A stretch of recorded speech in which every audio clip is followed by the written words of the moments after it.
Hello guys, ako nga pala si J Mark at gusto kong ibahagi ang isang kwento ng unang pagmamahal. Yung simpleng love story nung junior high school na hindi inaasahan, pero tumatak sa puso ko habang buhay. First year high school pa lang ako noon. Tahimik lang akong estudyante, laging nasa gitna ng classroom. Sapat lang para makita ang lahat pero hindi masyadong napapansin. Isang araw, nagkaroon ng bagong seating arrangement. Doon nagsimula ang lahat. Umupo siya sa tabi ko. Hindi ko alam kung sinasadya ba ng tadhana or trip lang ng advisor namin. Pero mula nun, magkatabi na kami araw-araw. Sa unang upo niya, naaamoy ko yung mabango niyang shampoo. Hindi siya nagsasalita agad, pero ngumiti siya sa akin. Isang ngiting sapat para guluhin ang buong araw ko. Tuwing klase, pareho kaming tahimik, pero kahit walang salita, ramdam ko siya. Kapag nagsusulat ako, napapatingin ako sa kamay niya. Ang linis, grabe. Ang gaan. Minsan, aksidenteng nagkabanggaan ng mga siko namin. Sa simpleng pagdikit na yon, parang humihinto ang oras. Nanginginig ang kamay ko, pero ayokong ilayo.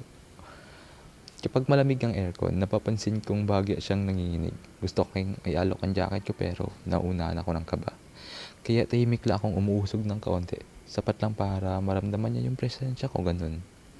Sa tuwing may group activity, kami agad nang nagiging partner. Hindi dahil pinili namin, kundi dahil natural na. Parang automatic na kapag ako ang tumingin, nandun na siya. Kapag tumatawa siya, napapangiti rin ako, kahit hindi ko alam ang dahilan. Isang hapon, habang nagsusulat kami ng notes, sabay kaming napagod. Pareho kaming napasandal sa upuan. Sa hindi inaasahan, nagdikit ang balikat namin. Walang umiwas, walang nagsalita.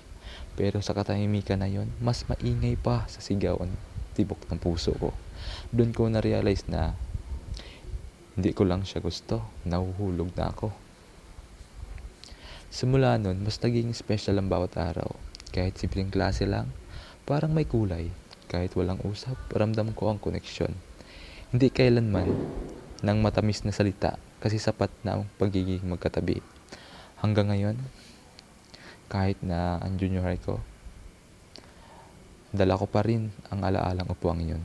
Ang simpleng pagtabi na naging simula ng unang kilig, unang ngiti at unang pagmamahal ng junior high school ko. At sa ulit, ako nga pala si J Mark Bisaklayan. At pwede ko bang mahingi yung suporta nyo? Baguhan lang po ako sa YouTube. Then, need ko lang talagang tumulong sa mga magulang ko.